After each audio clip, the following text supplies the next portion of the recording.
शादी नहीं करूंगी।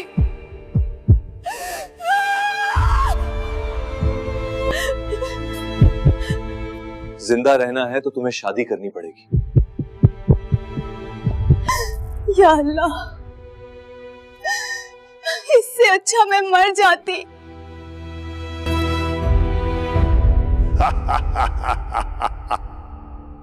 अब आएगा मजा।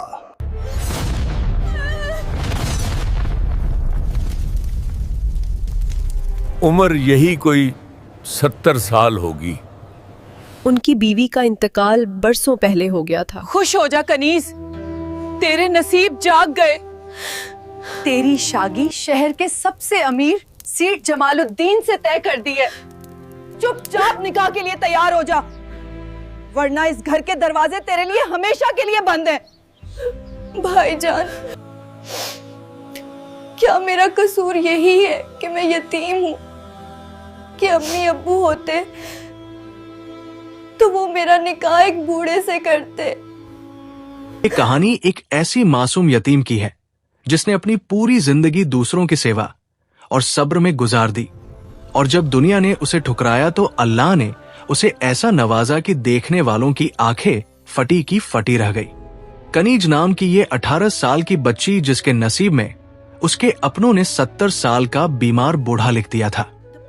सबको लगा था कि कनीज की जिंदगी अब बर्बाद है, लेकिन वो नहीं जानते थे कि अल्लाह की लाठी में आवाज नहीं होती, और जब वो देता है तो छप्पर फाड़ कर देता है। ये कहानी आपके दिल को झकझोर देगी और आंखों में आंसू ला देगी। आखिर क्या लिखा था उस बूढ़े की वसीयत में, जानने के लिए अंत तक बने रहें। चलिए कहानी शुरू करते हैं। कहते हैं कि यतीम के सिर पर हाथ फेरने से भी जन्नत मिलती है, लेकिन अगर उसी यतीम पर जुल्म किया जाए तो अल्लाह का अर्श भी कांप उठता है। ये दास्तान है एक छोटे से कस्बे के रहने वाली कनीज की। कनीज महज 18 साल की थी, लेकिन उसकी आंखों में 80 साल के बुजुर्ग जितना गम और खामोशी थी। जब वो बहुत छोटी थी तभी उसके वालिद और वालिदा एक सड़क हादसे में अल्लाह को प्यारे हो गए थे। उसके बाद से कनीज अपने बड़े भाई राशिद और भाभी सलमा के रहम ओ करम पर थी। भाई राशिद तो दिल का बुरा नहीं था, लेकिन वो अपनी जुबान दराज बीवी सलमा के आगे बिल्कुल बेबस था। सलमा एक ऐसी औरत थी जिसके दिल में रहम नाम की कोई चीज नहीं थी।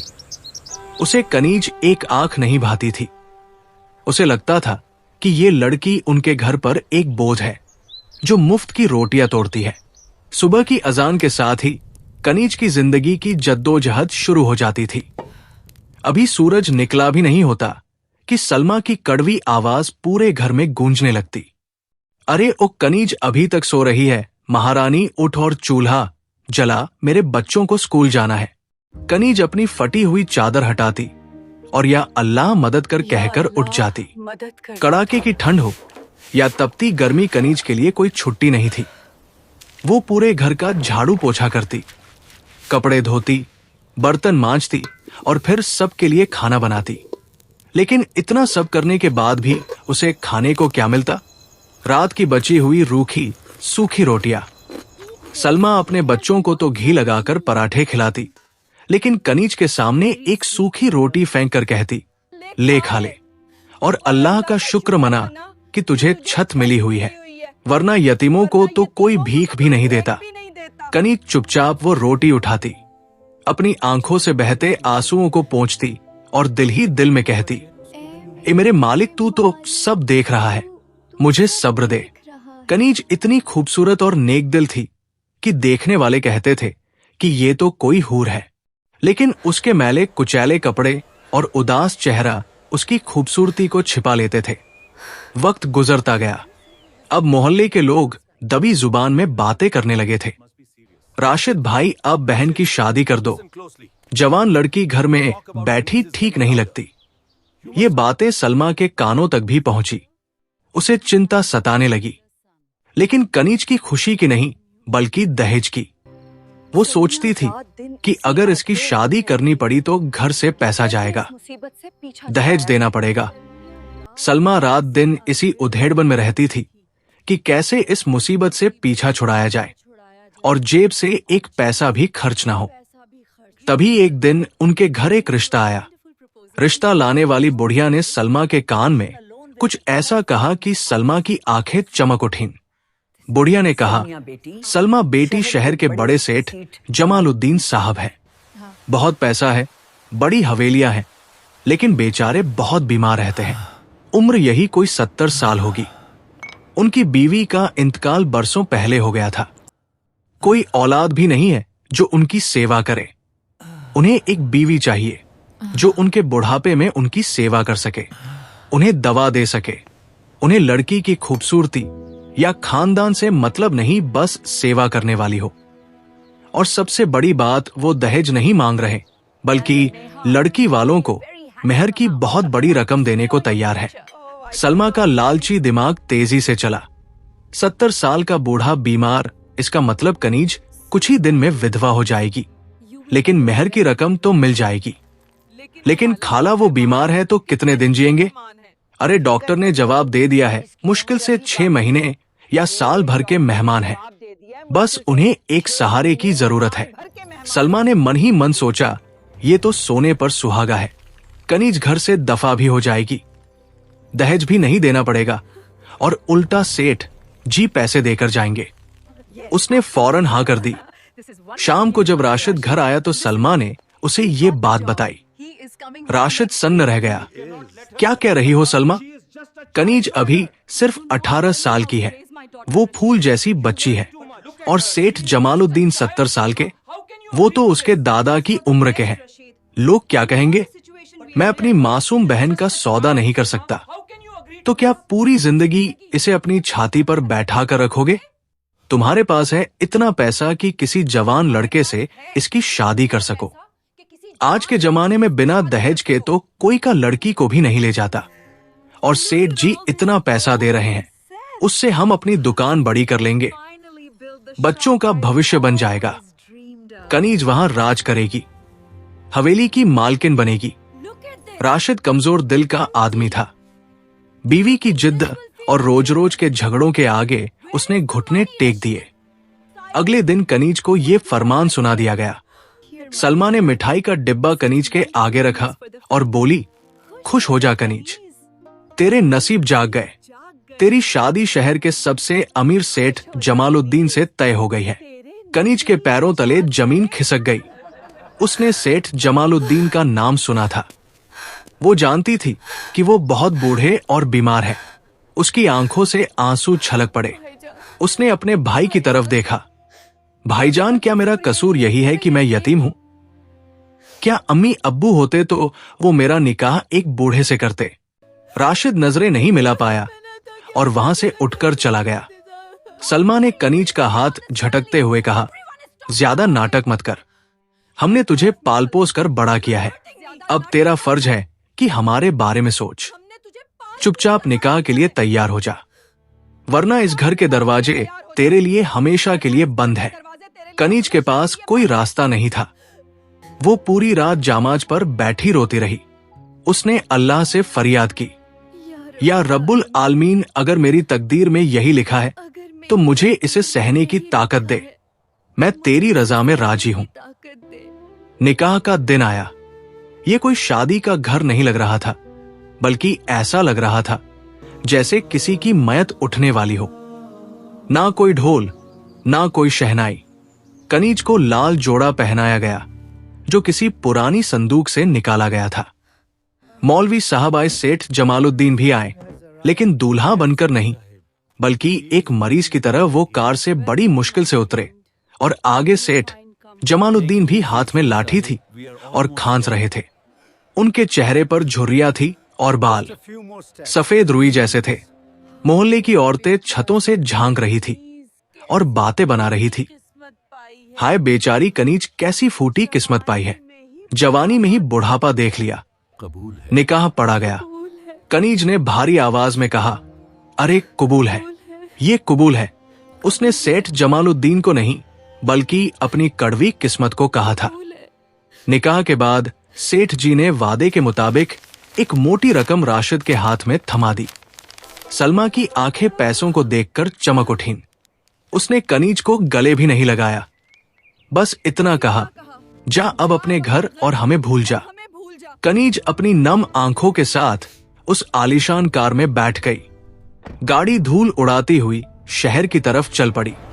सेठ जमालुद्दीन की हवेली वाकई बहुत बड़ी थी, लेकिन वहां खामोशी का राज था। चारों तरफ नौकर चाकर थे, लेकिन कोई अपना नहीं था। सेठ जी को उनके कमरे में ले जाया गया। कनीज भी डरते डरते अंदर गई। कमरा दवाइयों की गंध से भरा हुआ था। सेठ जमालुद्दीन पलंग पर लेट गए और जोर जोर से खांसने लगे। कनीज ने अपनी घबराहट को दबाया और जल्दी से पानी का गिलास भरकर उन्हें दिया। सेठ जी ने पानी पिया और कनीज की तरफ देखा।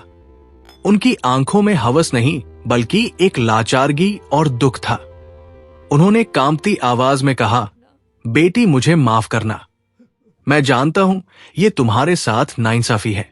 मेरी उम्र तुम्हारे दादा जैसी है, लेकिन मैं मजबूर था।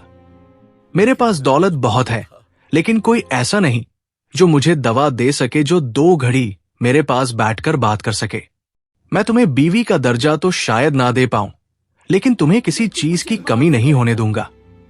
मैंने तुमसे निकाह इसलिए किया कि तुम्हें बेटी का दर्जा दे सकूं। कनीज का दिल ये सुनकर पसीज गया। उसके दिल से डर निकल गया और रहम आ गया। उसने अपना घूंघट ठीक किया और बोली, सेठ जी आप मेरे सरताज हैं। मेरा निकाह आपसे हुआ है तो आपकी सेवा करना अब मेरा दीन भी है और दुनिया भी। आप फिक्र ना करें, मैं अपनी आखिरी सांस तक आपकी सेवा करूंगी। और उस दिन से कनीज की एक नई जिंदगी शुरू हुई। वो सुबह फजर में उठती, नमाज पढ़ती और फिर सेठ जी की सेवा में लग जाती। वो उन्हें अपने हाथों से नहलाती, उन्हें वक्त पर दवा देती, उनके लिए नरम खाना बनाती जो वो आसानी से खा सके। सेठ जी को चलने फिरने में दिक्कत थी तो कनीज उनका सहारा बनती। रात रात भर जब सेठ जी को खांसी आती और वो सो नहीं पाते तो कनीज उनके सिरहाने बैठकर उनके पैर दबाती और कुरान की आयतें पढ़कर उन पर दम करती। हवेली के नौकर भी हैरान थे। उन्होंने देखा था कि कैसे सेठ जी के रिश्तेदार आते थे तो सिर्फ जायदाद की बातें करते थे, लेकिन ये लड़की जो इस घर की मालकिन बन सकती थी, वो एक नौकरानी से भी ज्यादा सेवा कर रही थी। कनीज ने कभी नए कपड़े नहीं मांगे, कभी गहनों की फरमाइश नहीं की। वो सादगी से रहती और बस सेठ जी की सेहत की फिक्र करती। सेठ जमालुद्दीन की सेहत में कनीज की सेवा से थोड़ा सुधार आने लगा। उनके चेहरे पर थोड़ी रौनक आ गई। वो अक्सर कनीज से कहते, कनीज तुम इंसान नहीं फरिश्ता हो। मेरे गुनाहों की माफी के लिए अल्लाह ने तुम्हें भेजा है। मुझे अफसोस है कि मैंने तुम्हारी जवानी कैद कर ली। सेठ जी ये तो मेरा नसीब है। अल्लाह ने मुझे आपकी सेवा का मौका दिया। ये मेरी खुशकिस्मती है। उधर सलमा को जब पता चला कि सेठ जी अभी मरे नहीं हैं और कनीज वहां मजे से रह रही है तो उसे जलन होने लगी। वो सोचती थी कि कनीज वहां मालकिन बनकर राज कर रही होगी। एक दिन सलमा और राशिद हवेली पहुंचे। उनका मकसद कनीज का हाल जानना नहीं बल्कि ये देखना था कि कुछ और मिल सकता है क्या। जब उन्होंने कनीज को देखा तो हैरान रह गए। कनीज सादे कपड़ों में थी और सेठ जी के पैर दबा रही थी। अरे कनीज, हमने तो सोचा था तू रानी बनकर बैठी होगी। तू तो यहाँ भी नौकरानी बनी हुई है। भाभी ये मेरा घर है और ये मेरे शौहर है। इनकी सेवा में ही मेरी जन्नत है। सेठ जमालुद्दीन ने सलमा की बात सुन ली थी। उन्हें बहुत बुरा लगा। उन्होंने भांप लिया कि ये औरत कितनी लालची है। वक्त गुजरता गया। 2 साल बीत गए। डॉक्टर ने 6 महीने कहा था, लेकिन कनीज की सेवा ने सेठ जी को 2 साल और दे दिए। लेकिन बुढ़ापा और बीमारी आखिर जीत ही गई। एक रात सेठ जी की तबीयत बहुत ज्यादा खराब हो गई। उन्हें सांस लेने में तकलीफ होने लगी। कनीज घबरा गई। उसने डॉक्टर को बुलाया। डॉक्टर ने चेक करके सिर हिलाया और कहा, अब वक्त आ गया है। सेठ जी ने इशारे से कनीज को पास बुलाया। उनकी आंखों से आंसू बह रहे थे। उन्होंने कनीज का हाथ अपने कमजोर हाथ में लिया और कहा, कनीज मैं जा रहा हूं। मैंने तुम्हें कोई सुख नहीं दिया, सिर्फ सेवा करवाई। लोग मुझे बुरा कहेंगे, लेकिन अल्लाह जानता है कि मैंने तुम्हें अपनी बेटी से ज्यादा माना है। मुझे माफ कर देना। सेठ जी, आप ऐसा मत कहें। आपने मुझे छत दी, इज्जत दी, मैं आपकी शुक्रगुजार हूं।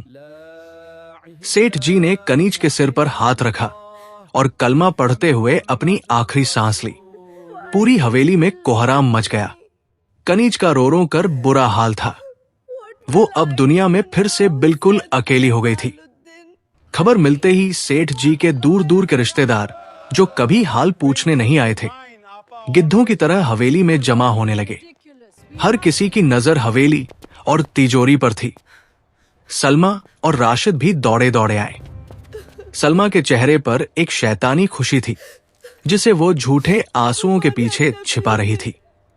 वो सोच रही थी, चलो बूढ़ा मर गया, अब कनीज को वापस ले जाएंगे, लेकिन खाली हाथ नहीं। हवेली से कुछ ना कुछ तो हिस्सा मिलेगा ही। जनाजा उठा, दफन कफन हुआ। कनीज इद्दत में बैठ गई। 3 दिन बाद सेठ जी के वकील साहब हवेली आए। उन्होंने सभी रिश्तेदारों को बड़े हॉल में बुलाया। वहां सेठ जी के भतीजे भांजे और सलमा राशिद सब मौजूद थे। सबकी निगाहें वकील के हाथ में मौजूद फाइल पर टिकी थी। थैंक यू, बूढ़े ने जरूर कुछ ना कुछ तो कनीज के नाम किया होगा। अगर थोड़ा भी मिल जाए तो हमारी लॉटरी लग जाएगी। वकील साहब ने गला साफ किया और बोलना शुरू किया। मरहूम सेठ जमालुद्दीन साहब अपनी पूरी होशो हवास में ये वसीयत लिख कर गए हैं। उन्होंने अपनी जिंदगी में बहुत दौलत कमाई, लेकिन उन्हें सच्चा सुकून आखिरी वक्त में मिला। वकील ने चश्मा ठीक किया और वसीयतनामा पढ़ना शुरू किया। मेरे तमाम रिश्तेदार जो आज यहाँ मौजूद हैं, मैं जानता हूं कि आप मेरी मयत पर नहीं, मेरी दौलत पर आए हैं। जब मैं बीमार था, तड़प रहा था, तब आप में से को मुझे पानी पिलाने भी नहीं आया। इसलिए मैं अपने खानदान के किसी भी शख्स को अपनी जायदाद से एक फूटी कौड़ी भी नहीं दे रहा हूं। हॉल में सन्नाटा छा गया। रिश्तेदारों के चेहरों पर हवाइयां उड़ने लगी। सलमा के दिल की धड़कन तेज हो गई। तो फिर किसे मिलेगा सब कुछ? वकील ने आगे पढ़ा। मेरी जिंदगी के आखिरी 2 साल जिस शख्स ने मेरी औलाद बनकर, मेरी मां बनकर सेवा की, जिसने मेरे जख्म धोए और जिसने कभी मुझसे कुछ नहीं मांगा, वो मेरी बीवी कनीज है। लोग उसे मेरी बीवी कहते हैं, लेकिन मेरे लिए वो रहमत का फरिश्ता थी। इसलिए मैं जमालुद्दीन अपनी सारी जायदाद, ये हवेली, शहर की 50 दुकानें, फैक्ट्री और बैंक का तमाम पैसा अपनी बीवी कनीज के नाम करता हूं। आज से इस शहर की आधी जमीन की मालकिन कनीज है। ये सुनते ही जैसे वहां बम फट गया हो। सलमा का मुंह खुला का खुला रह गया। राशिद को यकीन नहीं हो रहा था। रिश्तेदारों के पैरों तले जमीन खिसक गई। वो कनीज जिसे वो कल तक नौकरानी समझ रहे थे, जिसे अभागी और बेचारी कह रहे थे, वो एक ही पल में शहर की सबसे अमीर औरत बन गई थी। वकील साहब ने कनीज की तरफ देखा, जो कोने में सिर झुकाए बैठी थी और रो रही थी। उसे दौलत की कोई खुशी नहीं थी। उसे तो बस अपने उस साथी के जाने का गम था, जिसने उसे इज्जत दी थी। रिश्तेदार शोर मचाने लगे। ये वसीयत झूठी है, इस औरत ने बूढ़े को फंसा लिया। लेकिन वकील ने कहा, यह वसीयत रजिस्टर्ड है और सेठ जी ने वीडियो रिकॉर्डिंग भी करवाई थी। इसमें कोई बदलाव नहीं हो सकता। हार मानकर रिश्तेदार पैर पटकते हुए चले गए। अब बचे थे सलमा और राशिद। सलमा का रंग एकदम बदल गया। वो दौड़कर कनीज के पास गई और उसके पैरों में गिर पड़ी। कनीज, मेरी बहन, मेरी बच्ची, मुझे पता था तेरी किस्मत में राजयोग है। देख, अब तू अकेली इतनी दौलत कैसे संभालेगी? तू घर चल, मैं और तेरे भाईजान हैं ना, हम सब संभाल लेंगे। हम सब साथ रहेंगे। कनीज ने धीरे से अपने पैर पीछे खींचे।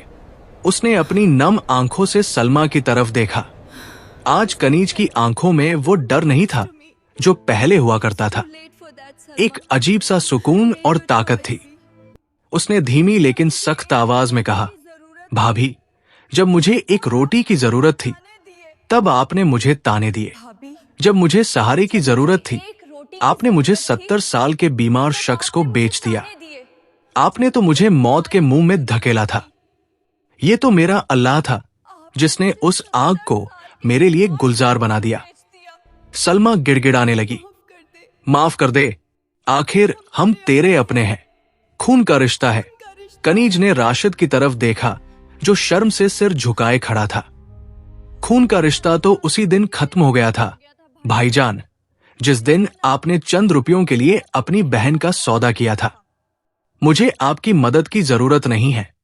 सेठ जी ने मेरे लिए मैनेजर और वकील छोड़े हैं जो सब संभालेंगे। आप लोग जा सकते हैं। सलमा ने बहुत हाथ पैर मारे, लेकिन कनीज ने उन्हें हवेली से जाने को कह दिया। वो जानती थी कि अगर उसने दोबारा इन लोगों को अपनी जिंदगी में जगह दी तो ये फिर से उसे डसेंगे। सलमा और राशिद सिर पीटते हुए पछताते हुए उस आलीशान हवेली से बाहर निकले। जो दौलत उन्हें मिल सकती थी, उनके लालच और जुल्म ने उसे हमेशा के लिए उनसे दूर कर दिया था। कनीज ने उस दौलत का इस्तेमाल ऐशो आराम के लिए नहीं किया। उसने सेठ जमालुद्दीन के नाम पर एक बड़ा अस्पताल और यतीम खाना खोला। वो यतीम बच्चियों की शादी करवाती बेवाओं की मदद करती। लोग उसे अब कनीज बीवी नहीं बल्कि कनीज मां कहकर पुकारते थे। दोस्तों, ये कहानी हमें सिखाती है कि इंसान चाहे कितनी भी चालाकी कर ले, तकदीर अल्लाह लिखता है। जो दूसरों के लिए गड्ढा खोदता है वो खुद उसमें गिरता है, और जो सब्र करता है और अल्लाह के फैसले पर राजी रहता है, अल्लाह उसे वहां से देता है जहां से उसे गुमान भी नहीं होता। कनीज ने सब्र किया, सेवा की, और अल्लाह ने उसे फर्श से अर्श पर पहुंचा दिया। आपको यह कहानी कैसी लगी? क्या कनीज ने सलमा और राशिद को माफ ना करके सही किया? अपनी राय कमेंट में जरूर बताएं। अगर कहानी पसंद आई हो तो इसे अपने दोस्तों के साथ शेयर करें, और सबसे जरूरी, ऐसी रूह को सुकून देने वाली कहानियों के लिए हमारे परिवार का हिस्सा बने।